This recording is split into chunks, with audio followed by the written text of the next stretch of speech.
Naaresto sa buy bust operation ang isang lalaki na nakuhanan ng milyong-milyong pisong halaga ng shabu. Nang mag-livestream ang kapitan ng barangay, saktong nakita ang aktwal na pagtakas ng suspect na nagtago sa talahiban.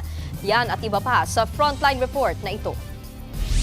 Tiklo na sana at dadalin na lang sa police station ang lalaking ito sa barangay Culyanan, Zamboanga City.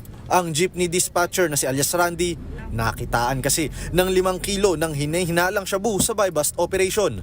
Pero bigla siyang tumakas at nasa pulpa sa Facebook live stream ng kapitan ng barangay. Agad-agad naman siyang hinabol ng mga pulis. Nang tumakbo siya papunta sa talahiban. Madilimang lugar at malalim din ang pinagtalunan ng suspect.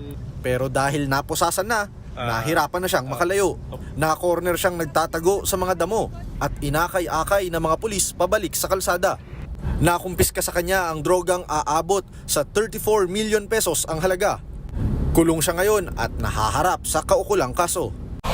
Ilang oras bago ang insidenteng yan, una nang nahuli sa isa pang buy bust operation ang 2 high-value target sa barangay Kabatangan. Nahulihan sila ng 3 kilong shabu na may halagang higit 20 million pesos. Napag-alamang mga dayo lang sa lugar ang 2 suspect. Samantala, sa Calbayog City naman sa Samar, 5 gramo ng shabu na may halagang 34,000 pesos ang nasabat sa pre-departure inspection sa isang pantalan. Unang nasita ang kahina-hinalang parcel mula sa kapitan ng isang bangka na papunta sana ang Santo Niño Island.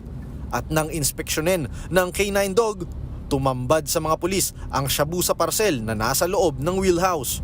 Itinurn over na sa PNP Drug Enforcement Group ang mga droga. Nagbabalita mula sa Frontline, Ian Suyu, News 5. Mga kapatid, Nikki de Guzman po. Para sa mga impormasyong dapat ninyong malaman, mag-follow at mag-subscribe na sa social media pages ng News 5.